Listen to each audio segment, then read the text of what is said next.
Hello friends, welcome to WBSSC group C 50 English mock test series, যেখানে প্রতিটি প্রশ্ন latest syllabus প্যাটার্নকে লক্ষ্য রেখে তৈরি। প্রশ্নের মান আহামরি খুব কঠিন আর করা হচ্ছে না, যেহেতু আর কদিন পরে এক্সাম।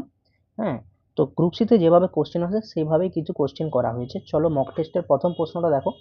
প্রথমে সিনোনিম বা সমার্থক শব্দ দিয়ে শুরু হয়েছে, বলেছে find the synonym of benevolent. এই বেনিভোলেন্ট কথার অর্থ হলো যেই ব্যক্তি অত্যন্ত কাইন্ড, বা এক কথায় আমরা বলতে পারি যে দয়ালু বা দয়াদ্র চিত্তের হয়ে থাকে। ঠিক আছে। অপশন এ হচ্ছে ক্রুয়েল। ক্রুয়েল মানে হচ্ছে যে ব্যক্তিটা ক্রুয় হয়ে থাকে, মানে দয়ালু তো নয়, বরং দেখা হলে হয়তো কাউকে মেরে দেবে, খুব হিংস্র টাইপের লোক হয়ে থাকে, কথায় কথায় ঝগড়া লড়াই মারপিট এগুলো করে থাকে, তাকে বলে ক্রুয়েল লোক। তাহলে এখানে উত্তর এ কিন্তু হলো না। Option C মাইজারলি। মাইজারলি মানে যে ব্যক্তি অত্যন্ত কৃপণ হয়, যার হাত থেকে দু এক পয়সাও বেরোয় না, অন্যের টাকায় খাওয়ার জন্য রেডি থাকে, তাকে বলে মাইজারলি। অপশন সিও কিন্তু ভুল হয়ে গেল, বাট এখানে বলেছে কাইন্ড, তাই। আর অপশন ডি গ্রিডি মানে যে অত্যন্ত লোভী, তার সবসময় টাকার প্রতি অত্যন্ত লোভ থাকে, তাকে বলে গ্রিডি ব্যক্তি। তাহলে অপশন ডিও কিন্তু উত্তর হলো না। অপশন বি কাইন্ড মানে দয়ালু, বেনিভোলেন্টের সিনোনিম, তাই উত্তর হবে অপশন বি। নেক্সট প্রশ্ন, একটু দাঁড়ান, সরি। হ্যাঁ, নেক্সট প্রশ্ন, what is the antonym of vague. Vague মানে যে জিনিসটাকে বলা হয় যে ওপেক, মানে অস্বচ্ছ।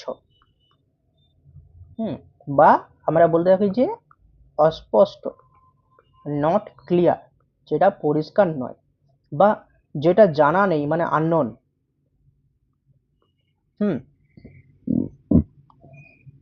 তাহলে অপশন বি ডাল। ডাল মানে কি?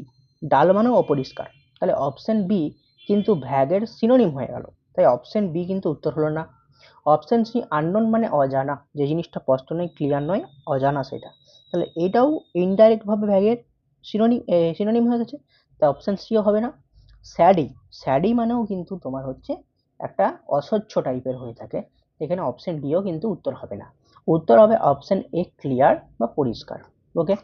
নেক্সট প্রশ্ন কি, choose the opposite of pride. Pride কথার অর্থ হচ্ছে গর্ব, বা যাকে আমরা ইংলিশে বলি অনার। অনার। আর যেই ব্যক্তি গর্ব থাকবে, তার কিন্তু একটা অ্যারোগেন্সি ব্যাপার কিন্তু থাকে। তাহলে মানে প্রাইডের সঙ্গে এই অপশনটি অ্যারোগেন্সের কিন্তু অতপ্রতভাবে ইনডাইরেক্টলি কিন্তু মানেটা কিন্তু এটাই কিন্তু দাঁড়াচ্ছে। তাহলে অ্যারোগেন্স, ঔদ্ধত্য, এটাও কিন্তু প্রাইডের অ্যাকচুয়ালি সিনোনিম হয়ে গেছে, বাট এখানে অ্যান্টোনিম হয়েছে, তাহলে অপশন ডি হবে না।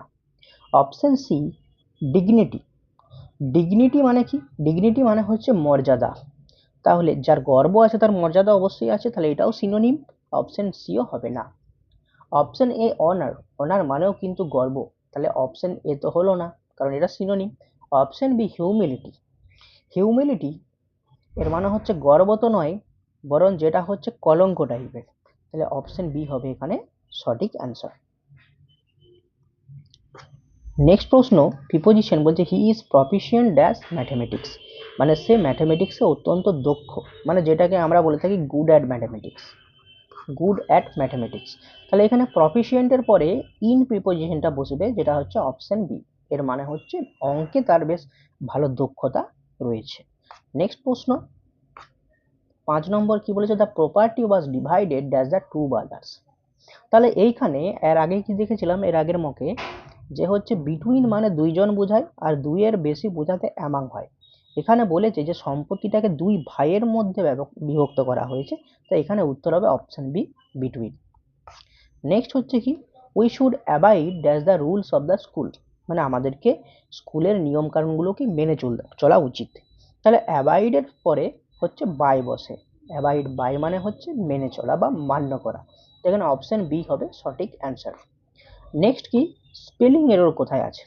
আচ্ছা, কোশ্চেন এর স্পেলিং হচ্ছে Q U E S T I O double N A I R ই।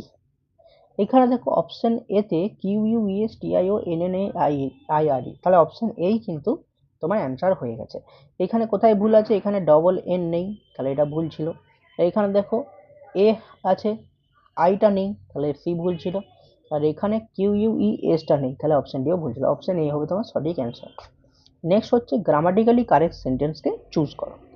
কি বলেছে, প্রথমত দেখো সবার সেন্টেন্সে লাগে লাস্ট হচ্ছে অ্যাগো কথাটা আছে, আর অ্যাগো মানে আগে, তার মানে অবশ্যই এটা পাস্ট টেন্সে হবে। তাহলে পাস্ট টেন্সের ফর্মুলা কি? সাবজেক্ট প্লাস ভার্বের পাস্ট ফর্ম প্লাস অবজেক্ট। এবার দেখো প্রথমে বলেছে কি I have seen him a week ago, তাহলে এক সপ্তাহ আগে, মানে এখানে প্রেজেন্ট পারফেক্ট নয়, পাস্ট হবে। তাহলে প্রেজেন্টগুলোকে কি আছে সেগুলোকে বাদ দিয়ে দিই, অপশন এ ছিল আর ভুল ছিল, আর বাকি সব পাস্টে আছে। এবার দেখো আমি তাকে দেখেছিলাম, তাহলে যে জিনিসটা জাস্ট অতীতে ঘটেছিল সেটা পাস্ট ইনডিফিনাইট টেন্সে হবে। তাহলে হ্যাড সিন এটা তো পাস্ট পারফেক্ট টেন্সে হয়ে যাচ্ছে। পাস্ট পারফেক্ট টেন্সে কি হয় না, অতীতে দুটো কাজ হয়েছিল, যে কাজটা আগে হবে সেটা পাস্ট পারফেক্টে, আর তারপরের কাজটা পাস্ট ইনডিফিনাইটে হবে। তাহলে অপশন সি এখানে ভুল, কারণ এখানে জাস্ট আমি তাকে দেখেছিলাম এটা হচ্ছে অতীতে একটা হয়ে থাকা সাধারণ ঘটনা, যেটা পাস্ট ইনডিফিনাইটের ফর্ম। তাহলে পাস্ট ইনডিফিনাইটের ফর্ম মেনে অপশন সিও হয়নি, আর এটা তো পাস্ট কন্টিনিউয়াস হয়ে গেছে, তাহলে এটাও পাস্ট ইনডিফিনাইট হয়নি। অপশন বি দেখো I saw him a week ago, এটা ঠিক হয়েছে, সাবজেক্ট ভার্বের পাস্ট ফর্ম প্লাস অবজেক্ট, তাহলে অপশন বি হবে এখানে সঠিক অ্যান্সার। নেক্সট হচ্ছে কি ওয়াটার বা জল, এটা কি ধরনের নাউন?